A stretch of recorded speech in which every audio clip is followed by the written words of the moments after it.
y'all, it's Allie from Green Witch Mystics. Today I'm going to show you how to make this cute little leaf overlay on this cabochon. I used 20 gauge and 28 gauge, however you could use 18 gauge, maybe even 16 gauge if it's a large cabochon, or anywhere between 24 to 28 gauge wire for the thin wire.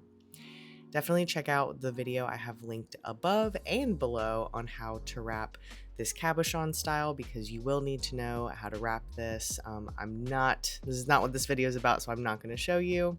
You'll also need flush cutters, round nose pliers, and flat nose pliers.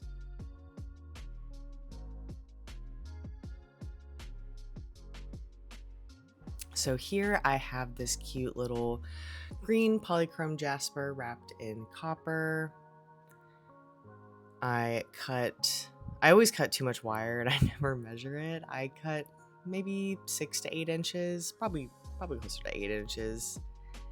And I got frustrated during this video because I have skinnier flat nose pliers, which definitely would be more helpful for this. But I'm going to pinch the end and just kind of open it up.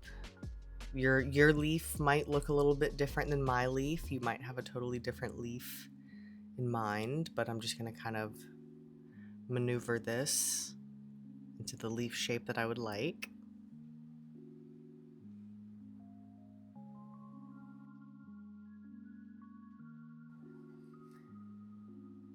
And you periodically want to just double check your work and make sure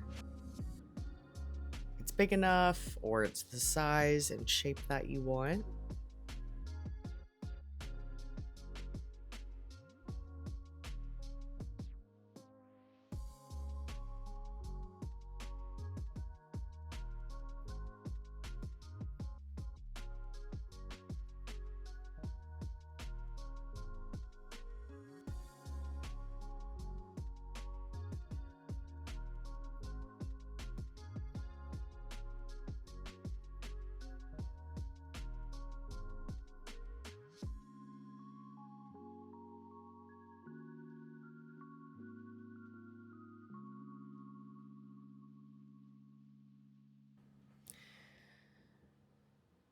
So once you get the size that you like, you'll want to straighten out.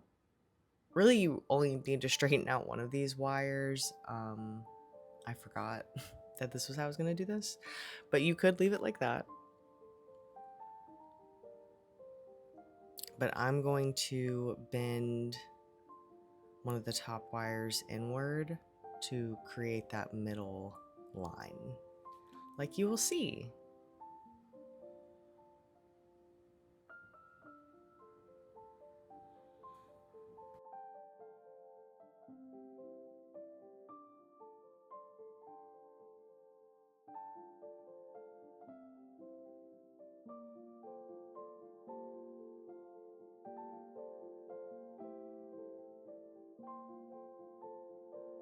So again, I'm just taking one of the wires, it doesn't really matter which one, and I'm going to fold it and pinch it a little bit, but this is going to create that middle strand vein effect that leaves have, like so.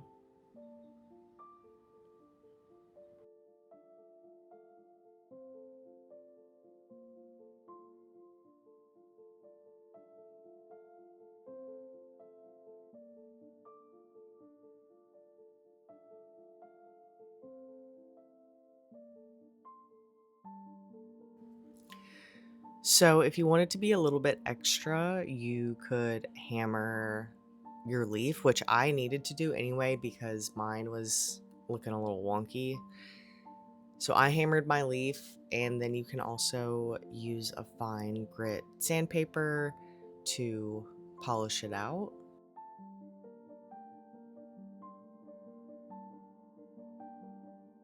Then I'm going to take a small strand of, well, this isn't that small, but I'm going to take a strand of 28 gauge wire in comparison to what we're wrapping. But I'm going to take a small piece of the whatever thin wire gauge you want to use. I'm again using 28. And I'm just going to attach what we just made to the other side so that the leaf isn't getting caught, and not only that, it's not going to come undone.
So then you're just going to place that over top your cabochon.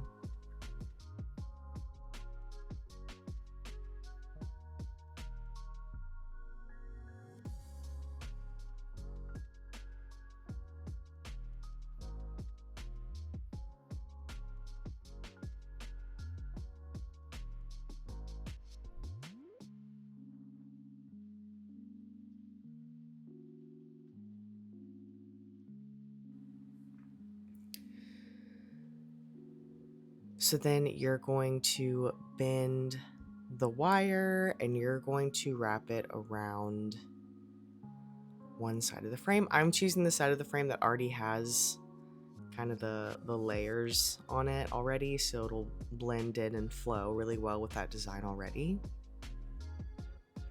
And I'm just going to do, so I did one full loop around. I think I do one more, or like 1.5. But I'll snip that and finish it on the inside. If you've seen my videos before, you know I'm very adamant about how and where you finish and clip your wire. So when I clip it and secure it, it'll be tucked away inside so it won't scrape any skin.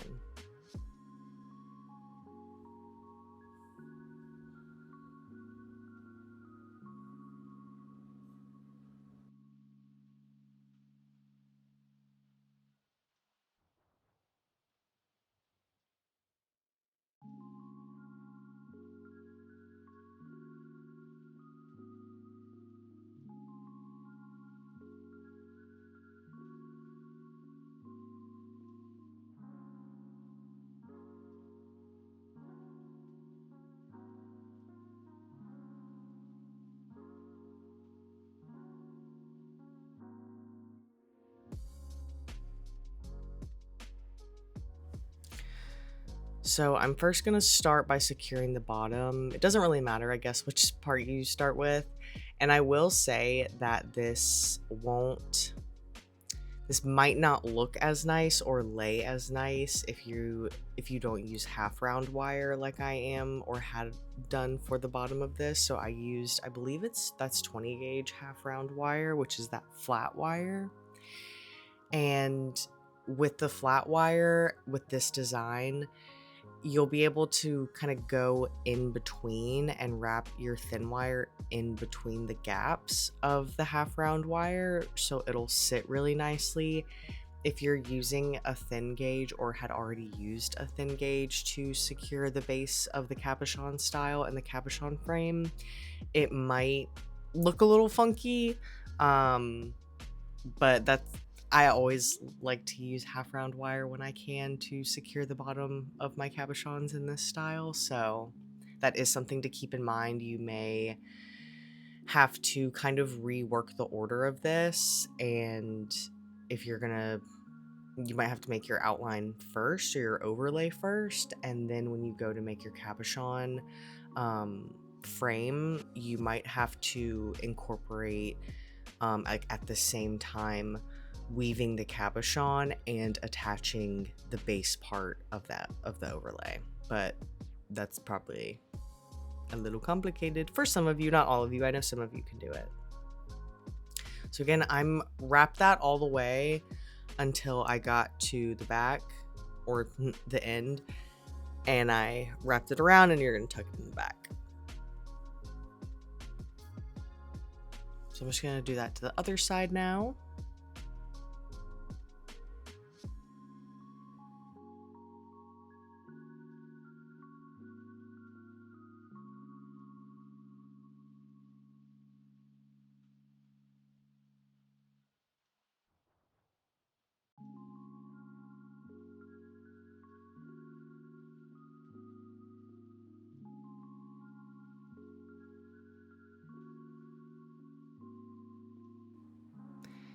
And then we're going to secure the sides.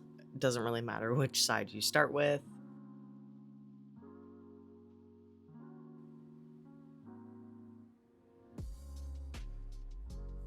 And yeah, you're just going to do the same thing we did to the bottom to the side, except there's no really weaving for you to do. You just need to wrap it a couple times and finish it off as closely in the inside as possible. Which, if I had my super skinny flat nose pliers, it'd be way easier to show you. In this whole video, I was like, let me go get them, and I didn't, alas. And this is also what, again, we'll be doing to the other side, so.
So again, just doing this to the other side.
Make sure you tuck it in around the back, bring it around town.